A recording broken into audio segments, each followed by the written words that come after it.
Selamat sore Pak Gugup dan teman-teman. Kali ini kami kelompok 6 akan memaparkan mengenai analisis kasus inovasi pengusaha di tengah turbulensi ekonomi. Kami di sini akan membaginya menjadi 4, yaitu latar belakang, kerangka teori, kesimpulan, dan saran. Problem identification. Pandemi COVID-19 membuat ketidakpastian ekonomi global termasuk Indonesia. Para pengusaha muda harus tetap mengembangkan diri dan terus berinovasi di tengah tertekannya ekonomi. Pengusaha harus pandai melihat peluang, karena dalam kondisi sulit pun peluang itu tetap ada. Karena adanya perubahan teknologi dan pola pikir masyarakat, dunia bisnis berubah secara fundamental. Untuk mendorong ekonomi nasional, langkah yang diambil oleh HIPMI antara lain terdapat 5 program. Yang pertama, Jaya Kapital. Jaya Kapital ini merupakan program mengenai pemodalan para anggotanya. Yang kedua, ada Jaya Collab. Program ini mengkolaborasikan para anggotanya untuk mengembangkan bisnis. Yang ketiga, ada Jaya Network. Program ini merupakan akselerasi jaringan para anggotanya dengan eksternal luar perusahaan. Yang keempat, ada Jaya Development. Jaya Development merupakan program yang mengembangkan soft skill para anggotanya untuk dapat menjadi pengusaha yang unggul. Yang kelima, ada Jaya Akademik. Program ini menciptakan bibit-bibit unggul para kewirausahaan muda. Selanjutnya, saya akan membahas tentang economic turbulence atau turbulensi ekonomi.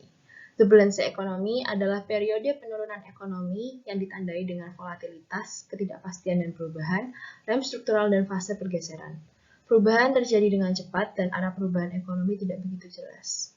Selain itu, ada disruption era atau era disrupsi. Era disrupsi terjadi ketika inovasi baru masuk ke pasar sehingga mengubah atau menginterupsi struktur pasar sebelumnya. Dua hal ini berkaitan dengan pandemi COVID-19 yang terjadi.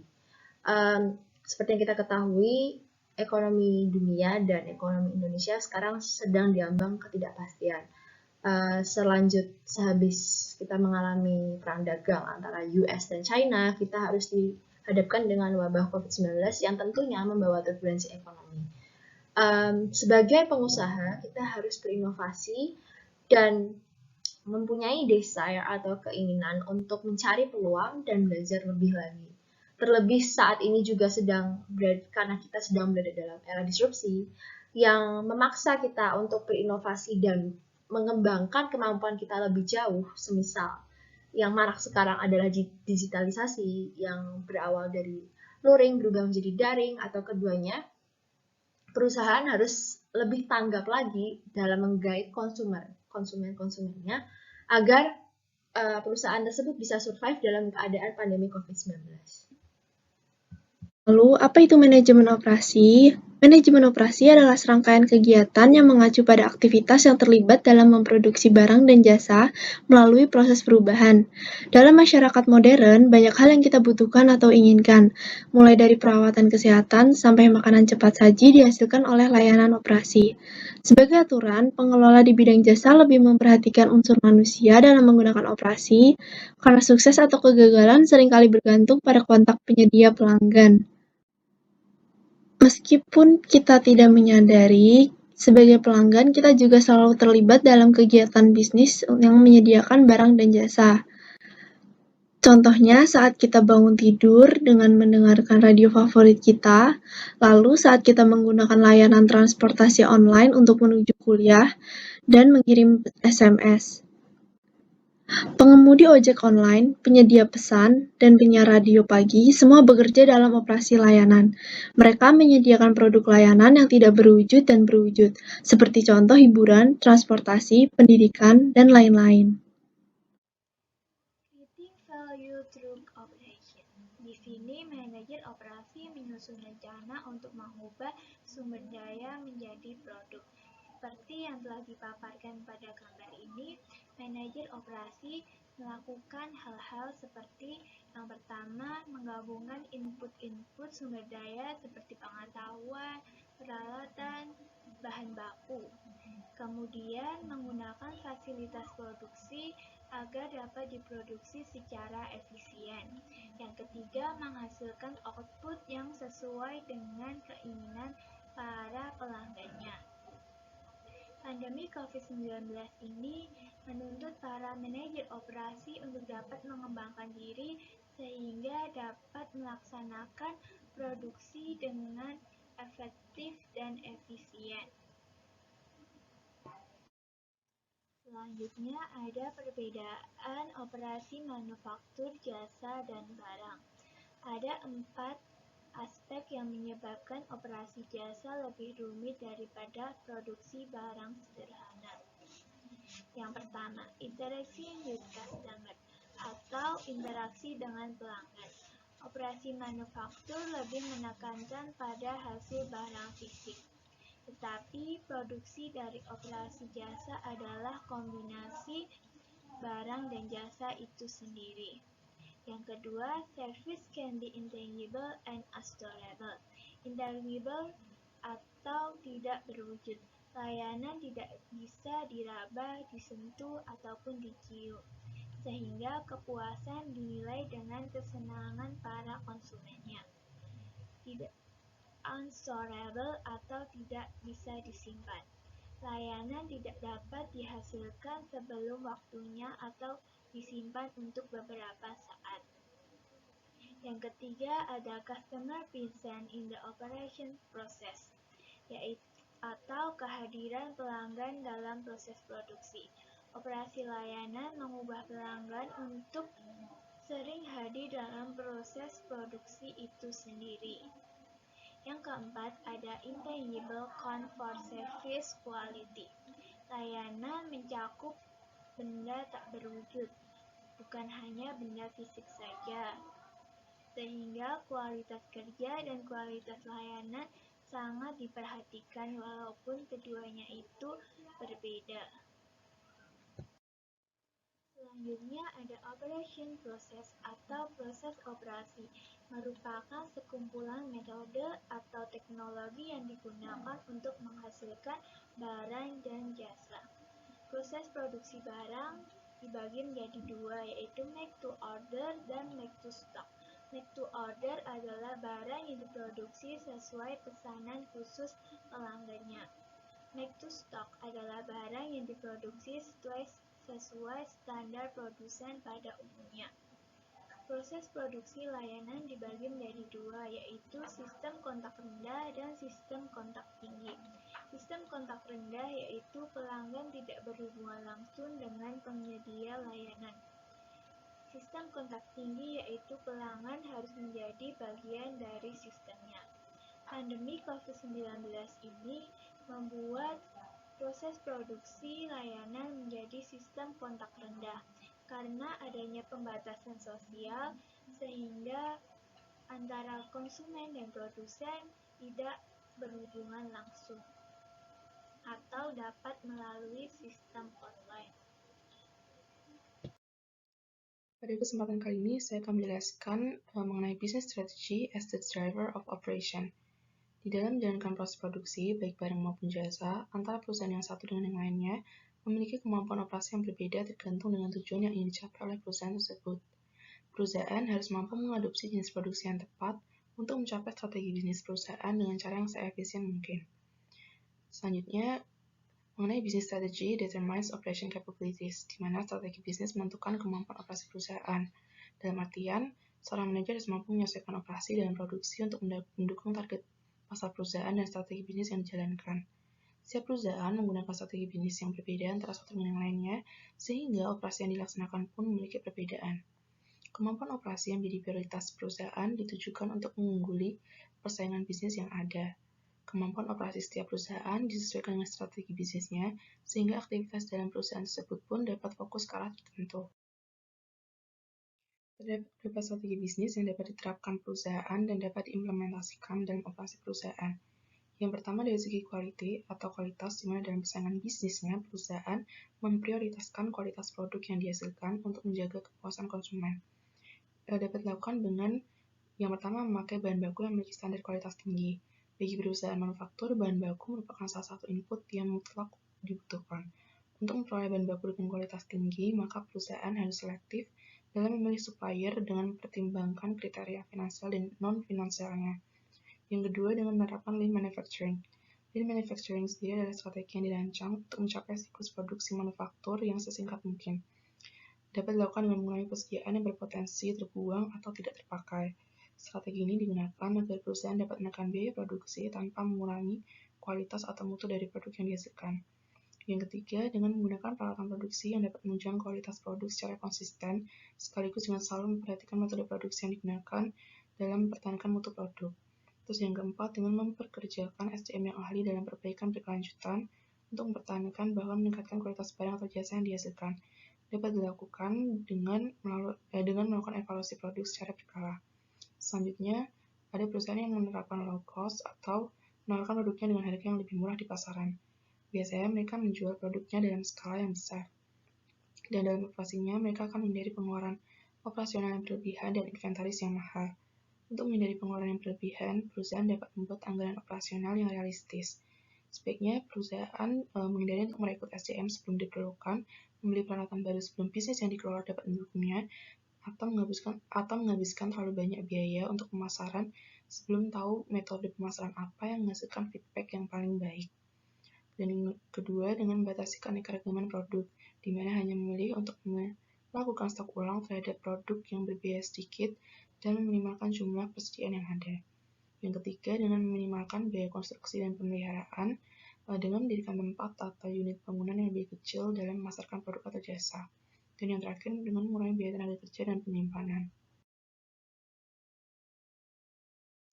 Selanjutnya, perusahaan dapat menerapkan flexibility atau penekanan pada inovasi baru terhadap produk yang dihasilkan dengan mengikuti perkembangan zaman dan perubahan selera konsumen, di mana perusahaan dapat mempertahankan beberapa kelebihan kapasitas produksi yang tersedia dengan pembuatan produk baru. Selain dapat berinovasi mengembangkan ide-ide bisnis yang baru, hal ini dapat mencegah terjadinya waste product atau pembuangan barang produksi. Yang selanjutnya, dengan memiliki peralatan dan fasilitas yang adaptable dan dapat disesuaikan untuk pelarian produksi dari produk lama ke produk baru. Yang ketiga, dengan memperkerjakan SDM yang tanggap perubahan dan dapat mengikuti perkembangan teknologi. Yang keempat, dengan menyediakan keberagaman fasilitas penunjang produksi.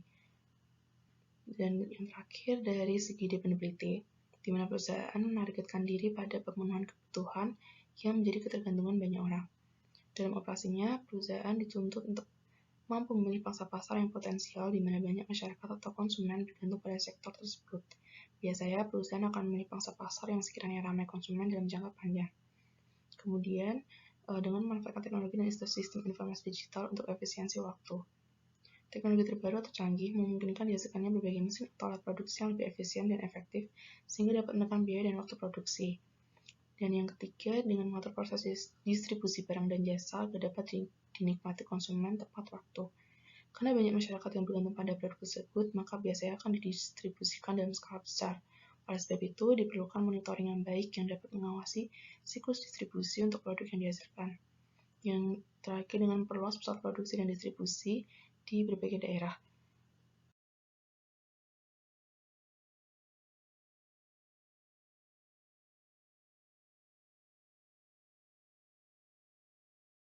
Selanjutnya, membahas mengenai expanding into additional capabilities, di mana perusahaan dituntut untuk dapat berkembang dari waktu ke waktu. Perusahaan tersebut selalu berusaha untuk memperluas kompetensinya sehingga ia tidak hanya mengandalkan satu kemampuan saja dalam menjalankan operasi perusahaan. Setelah berhasil dalam menjalankan strategi yang menjadi fokus atau prioritas perusahaan, diharapkan perusahaan dapat menambah strategi bisnis lainnya yang dapat diterapkan di dalamnya. Di masa pandemi COVID-19 yang melanda seluruh dunia, tidak dapat dipungkiri bahwa sektor perekonomian juga terkena dampaknya. Oleh sebab itu, para pengusaha diharapkan dapat mempertahankan atau melakukan recovery pada bisnisnya dengan menerapkan strategi bisnis yang tepat. Masing-masing perusahaan tentunya akan memiliki strategi bisnis yang berbeda antara satu dengan yang lainnya, menyesuaikan dengan kondisi perusahaan saat ini. Apabila sebelum masa pandemi, perusahaan tersebut menerapkan strategi bisnis yang memprioritaskan kualitas produk, akan sangat memungkinkan untuk mengubah strategi bisnisnya ke arah low cost dan menerapkan operasi bisnis yang lebih efisien dengan memangkas biaya produksi dan distribusi, tenaga kerja, dan sebagainya. Para pengusaha dapat tetap mempertahankan strategi bisnisnya apabila dirasa masih memungkinkan untuk diterapkan di masa pandemi COVID-19 ini, atau mengubahnya ke strategi yang lain agar perusahaan dapat tetap beroperasi dengan baik. D. Operation schedule atau penjadwalan dapat diartikan sebagai identifikasi waktu tentang kapan suatu aktivitas yang spesifik itu terjadi. Terdapat 4 aspek penting dalam operation scheduling. Yang pertama, jadwal utama atau the game plan. Digunakan untuk memutuskan aktivitas perusahaan mana yang akan dilaksanakan dalam beberapa bulan. Berguna pula untuk menjelaskan tentang layanan atau barang apa yang akan dihasilkan dan waktu rilis barang tersebut. Selain itu, juga membantu manajer dalam menentukan bahan baku, peralatan, serta aspek produksi lainnya. Yang kedua, jadwal pegawai. Bertujuan untuk mengidentifikasi siapa dan seberapa banyak pekerja yang akan bekerja dalam hari itu. Penjadwalan pegawai juga harus sesuai dengan kebutuhan pegawai setiap harinya. Penjadwalan pegawai berguna untuk menghemat serta mengefisiensikan anggaran perusahaan. Untuk memudahkan prosesnya dapat dilaksanakan dengan computer-based scheduling menggunakan software seperti VSS Pro, sehingga lebih mudah untuk menghandle multi-shift aktivitas untuk banyak pekerja, baik pekerja full-time maupun pekerja part-time. Selain itu, penjadwalan menggunakan komputer juga mengakomodasikan waktu liburan, penyesuaian harian ketika terjadi absen yang tidak terjadwal atau mendadak, dan perubahan jadwal produksi. Yang ketiga, detail jadwal. Perlu dijabarkan setiap harinya dalam aktivitas produksi untuk membantu manajer dalam menentukan waktu mulai dan berhenti, dan memudahkan pekerja dalam melaksanakan pekerjaannya. Tak hanya itu, juga memudahkan dalam mengetahui pesanan konsumen dan informasi tentang perlengkapan yang terpakai selama masa kerja. Yang keempat, koordinasi. Metode penjadwalan dibagi menjadi dua, yaitu the Gantt graphical method. Metode ini memecah jadwal sebuah proyek besar menjadi bagian-bagian kecil, cara atau steps di bawahnya, dan spesifikasi waktu untuk melakukan aktivitas-aktivitas tersebut. Yang kedua, Program Evaluation and Review Technique or PERT chart. Metode ini lebih banyak memuat informasi untuk mengontrol proses dari proyek tersebut. Bersamaan dengan waktu yang dibutuhkan untuk melaksanakan sebuah aktivitas, layout dari PERT chart digunakan untuk menunjukkan urutan penting yang diperlukan dari awal hingga akhir untuk menyelesaikan kegiatan. Selain itu juga, untuk menandai urutan yang paling menghabiskan waktu di antara semua aktivitas penyelesaian proyek. Penjadwalan pada masa pandemi seperti ini sangat penting untuk keberlangsungan perusahaan, seperti pada aspek penjadwalan pekerja akan menghindarkan perusahaan dari kebangkrutan serta PHK massal. Selain itu, penjadwalan juga akan berguna untuk menentukan langkah apa yang harus dilakukan sesuai jadwal, maupun apa jadwal yang harus disesuaikan dengan keadaan sekarang yang tidak menentu seperti ini. Perkenalkan, nama saya Nur Afni Bulandari. Di sini saya akan menjelaskan tentang operations planning. Perencanaan operasi merupakan perencanaan yang dirancang untuk periode tertentu yang terbagi dalam 5 kategori, yaitu kapasitas, lokasi, tata letak, kualitas, dan metode perencanaan. Yang pertama merupakan perencanaan kapasitas. Jumlah produk yang dapat diproduksi oleh perusahaan dalam kondisi normal disebut kapasitas. Kapasitas perusahaan bergantung pada jumlah orang yang dipekerjakan dan ukuran fasilitasnya. Perencanaan kapasitas jangka panjang mempertimbangkan kebutuhan saat ini dan masa depan. Jika kapasitas terlalu kecil dari permintaan, perusahaan akan menolak pelanggan dan situasi ini memotong keuntungan serta mengasingkan pelanggan. Namun, jika kapasitas sangat melebihi permintaan, perusahaan membuang-buang uang untuk fasilitas yang banyak atau memperkerjakan terlalu banyak pekerja. Hal inilah yang harus diseimbangkan dalam perencanaan kapasitas agar antara permintaan dan kapasitas yang ditawarkan oleh perusahaan seimbang sehingga perusahaan tidak akan mengalami kerugian yang besar. Yang kedua merupakan perencanaan lokasi. Lokasi mempengaruhi biaya produksi dan fleksibilitas. Oleh karena itu, perencanaan lokasi harus direncanakan dengan baik. Perencanaan lokasi harus memperhatikan beberapa hal berikut seperti tempat usaha yang dekat dengan konsumen, kemudahan akomodasi dalam hal distribusi produk, letak yang strategis sehingga mudah dijangkau oleh banyak orang, dekatnya jarak bahan baku dengan pabrik agar biaya transportasinya tidak besar, serta harus memperhatikan lokasi pesaing. Hal ini dilakukan agar meminimalkan pengeluaran untuk untuk biaya produksi dan mendapatkan sasaran pasar yang tepat, sehingga harga produk nantinya bisa lebih terjangkau dan bersaing dengan harga pasar. Yang ketiga merupakan perencanaan tata letak. Tata letak adalah lokasi fisik atau denah lantai untuk mesin, peralatan, pelanggan, stasiun servis, dan persediaan. Ini menentukan apakah sebuah perusahaan dapat menanggapi secara efisien permintaan produk yang lebih banyak dan berbeda, atau apakah ia tidak mampu untuk menyamai kecepatan dan kenyamanan pesaing. Perencanaan tata letak bertujuan untuk meningkatkan efisiensi penggunaan peralatan produksi, mengurangi waktu tunggu dalam pelaksanaan produksi, mengurangi penumpukan barang dalam proses produksi, pemeliharaan fasilitas produksi menjadi lebih mudah, meningkatkan produktivitas perusahaan, dan mencegah risiko kecelakaan kerja pada saat proses produksi. Yang keempat adalah perencanaan kualitas. Setiap perencanaan operasi mencakup aktivitas untuk memastikan bahwa produk memenuhi perusahaan dan standar kualitas pelanggan. American Society for Quality mendefinisikan kualitas sebagai kombinasi dari ciri-ciri suatu produk atau jasa yang bersumber pada kemampuannya memenuhi kebutuhan yang tersurat maupun tersirat. Karakteristik tersebut dapat mencakup harga yang wajar dan ketergantungan dalam memberikan manfaat yang dijanjikannya. Perencanaan kualitas dimulai saat produk sedang dirancang. Kinerja karyawan juga termasuk dalam perencanaan kualitas. Selain kinerja, kualitas juga mencakup konsistensi kesamaan kualitas produk dari unit ke unit. Konsistensi ini dicapai dengan memantau keseragaman bahan dan persediaan, mendorong kerja yang cermat, melatih karyawan, dan memelihara peralatan. Yang terakhir adalah perencanaan metode. Dalam merancang sistem operasi, manajer harus mengidentifikasi setiap langkah produksi dan metode khusus untuk melakukannya. Perencanaan dilakukan mulai dari awal sebelum barang diproduksi hingga sampainya barang ke tangan konsumen. Mereka kemudian dapat mengurangi pemborosan dan ketidakefisienan dengan memeriksa prosedur secara bertahap dari metode yang telah dilakukan. Setelah sebelumnya kita telah membahas operations planning dan juga operations scheduling, sekarang kita beralih ke operations control. Operations control mengharuskan manajer untuk memantau kinerja dengan membandingkan hasil dengan rencana dan juga jadwal yang telah ditetapkan. Apabila jadwal atau standar kualitas tidak terpenuhi, manajer dapat mengambil tindakan korektif. Nah, aspek kunci dan berkelanjutan dari kegiatan operasi yaitu follow-up, di mana pemeriksaan dilakukan secara terus-menerus untuk memastikan bahwa keputusan produksi sedang dilaksanakan dengan baik dan juga benar. Untuk operation control sendiri terbagi menjadi dua aktivitas, yaitu materials management dan juga quality control. Kegiatan yang pertama dari operation control yaitu materials management.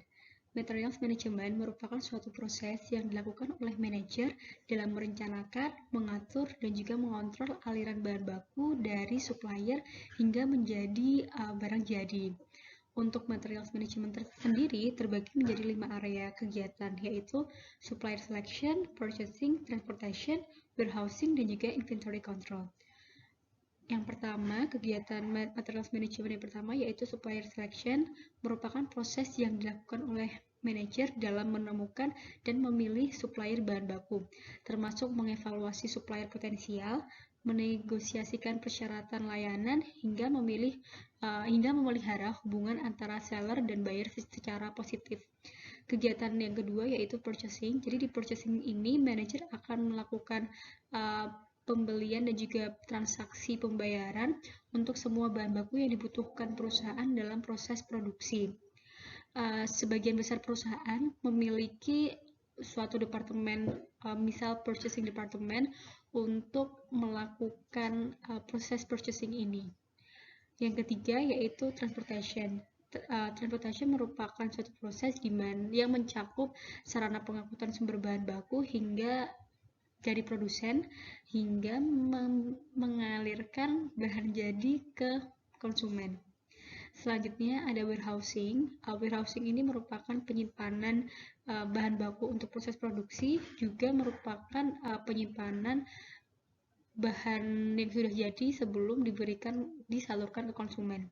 Selanjutnya ada inventory control. Jadi inventory control merupakan suatu proses penerimaan, penyimpanan, penanganan, dan penghitungan semua bahan baku, bahan setengah jadi, dan juga barang jadi. Inventory control ini diperlukan untuk memastikan bahwa terdapat persediaan bahan baku yang cukup sebelum proses produksi, dan di saat yang sama juga dapat mencegah kelebihan material atau bahan baku itu sendiri yang dapat berdampak pada tingginya cost yang dikeluarkan untuk proses inventory.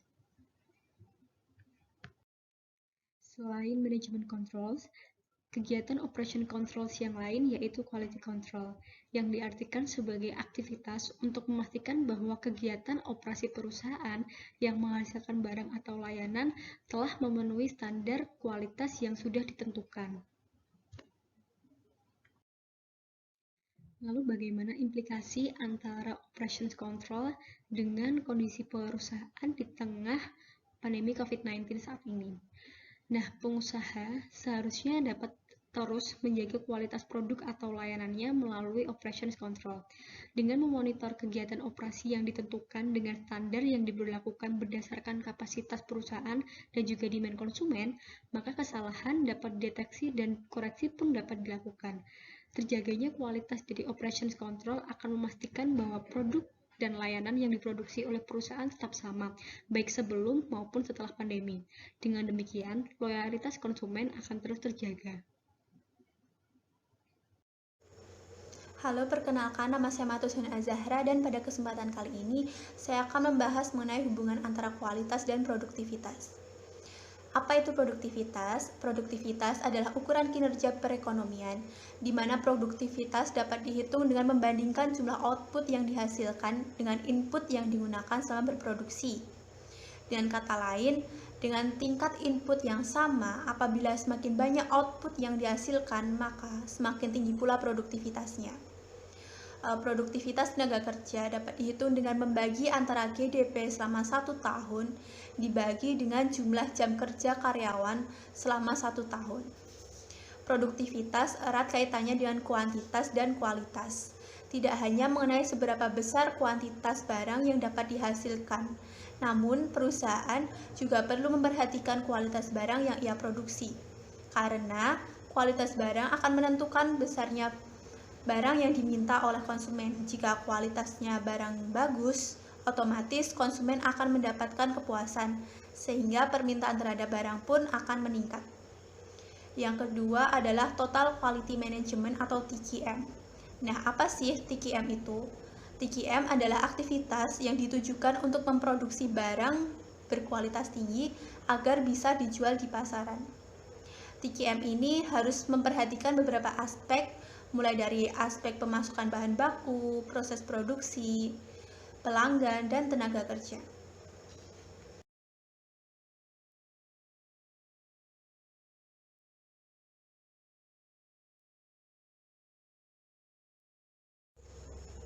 Selanjutnya kita akan membahas mengenai tujuan adanya Total Quality Management atau TQM. Nah, TQM ini memiliki beberapa tujuan, di antaranya yang pertama, mengevaluasi biaya kualitas buruk atau poor quality cost. Yang kedua, mengidentifikasi sumber yang mengakibatkan kualitas produksi buruk.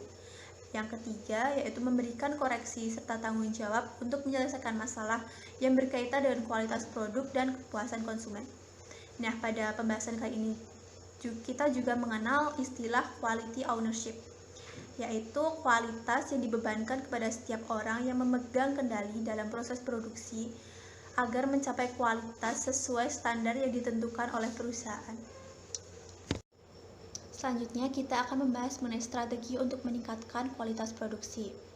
Nah, langkah-langkah apa saja yang bisa ditempuh untuk bagi perusahaan untuk meningkatkan kualitas produksinya? Yang pertama adalah dengan analisis nilai tambah.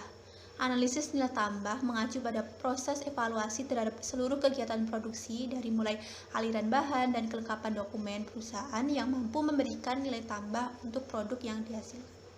Yang kedua adalah peningkatan kualitas tim.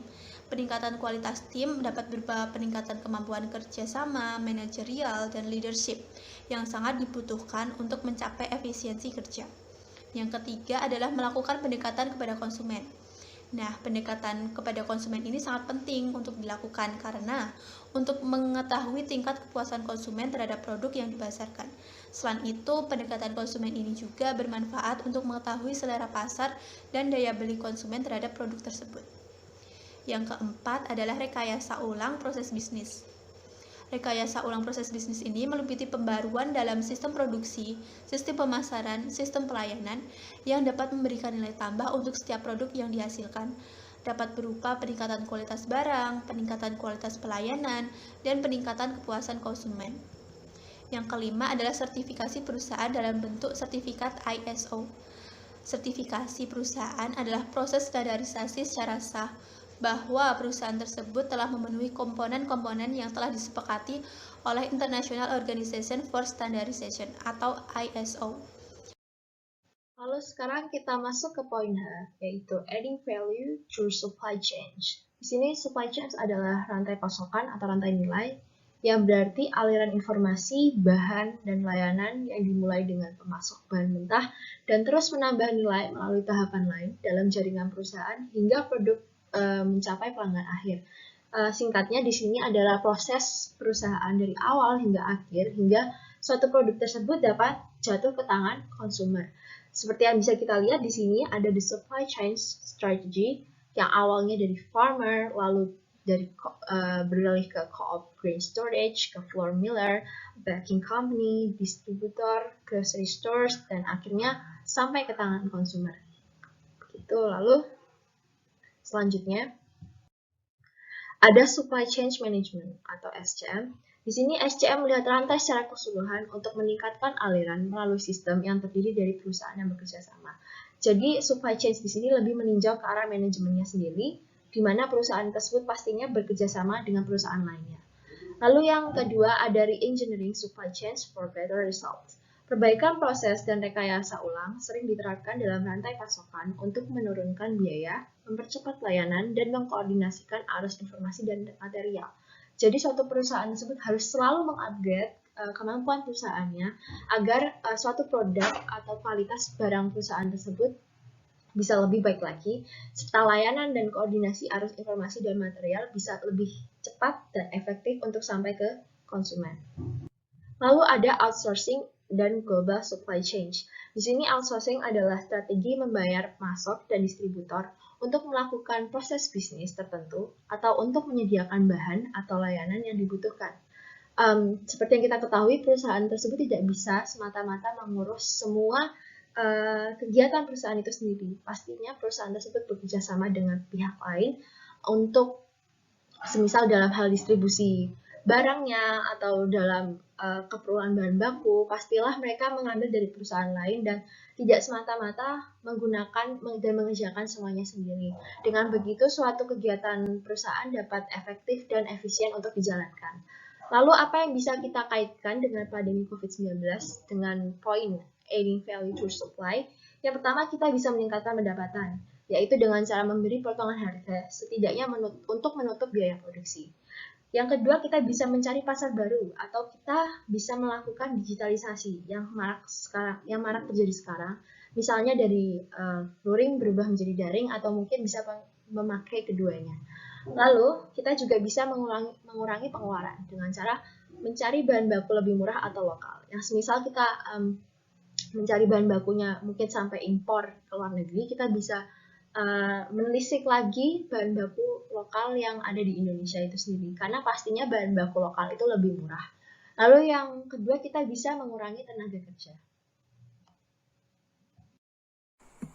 Jadi kesimpulannya, pandemi COVID-19 menyebabkan terjadinya turbulensi ekonomi di seluruh dunia yang membawa arus bisnis menuju ke era disrupsi. Para pengusaha dituntut harus pandai melihat peluang yang ada. Di tengah pandemi ini, manajemen operasi perusahaan diharapkan untuk berkembang mengikuti perkembangan teknologi sehingga dapat melakukan proses produksi. Usaha juga dituntut untuk dapat merumuskan strategi dari perusahaan yang mengelola pengembangan produk, bisnis yang berfokus pada posisi kompetitif perusahaan, serta dari segi fungsional melalui produktivitas tenaga kerjanya. Di sisi lain, hadirnya HIPMI Jaya sebagai salah satu wadah bagi pengusaha muda dalam berbisnis dapat mendorong semangat kewirausahaan para pengusaha muda melalui program kerja 5 pilarnya, yaitu Jaya Collab, Jaya Network, Jaya Development, Jaya Capital, dan Jaya Academy. Kelima program kerja ini ditujukan untuk memenuhi kebutuhan para pengusaha muda dalam hal soft skill, penyediaan modal usaha, perluasan jaringan, maupun kolaborasi dengan industri dan perusahaan-perusahaan lain, sehingga diharapkan bisnis mereka akan semakin berkembang ke depannya dan pada akhirnya dapat ikut serta memajukan perekonomian Indonesia. Selanjutnya, turbulensi ekonomi dapat diatasi dengan cara yang pertama, mengubah dan menyesuaikan strategi bisnis. Setiap perusahaan memiliki strategi bisnis yang berbeda yang disesuaikan dengan kondisi perusahaannya masing-masing. Misalnya, dengan mengubah strategi bisnisnya ke arah low cost dan memangkas biaya produksi dan distribusi, tenaga kerja, dan sebagainya. Selain itu, turbulensi ekonomi dapat diatasi dengan menerapkan operations planning, operation scheduling, operation control, quality improvement, dan total quality management, dan supply chain yang disesuaikan dengan kebutuhan perusahaan untuk melakukan inovasi dan mempertahankan perusahaannya. Berdasarkan analisis yang telah dipaparkan di atas, terdapat strategi yang dapat kami sarankan untuk pengusaha di tengah pandemi COVID-19 yang menyebabkan turbulensi ekonomi. Di antaranya yang pertama, paham dan peka bahwa kondisi pandemi menyebabkan perubahan di berbagai aspek kehidupan. Dengan demikian, pengusaha dapat mencari peluang di tengah keterbatasan yang ada. Yang kedua, adaptasi dengan perubahan yang ada. Adaptasi dengan perubahan yang ada agar dapat menyesuaikan diri dengan kondisi yang dinamis.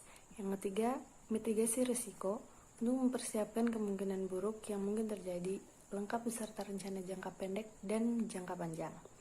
Yang keempat, evaluasi SWOT, segmentation, targeting, dan positioning di tengah kondisi pandemi untuk menyesuaikan relevansi analisis tersebut ke dalam kondisi pasar saat ini.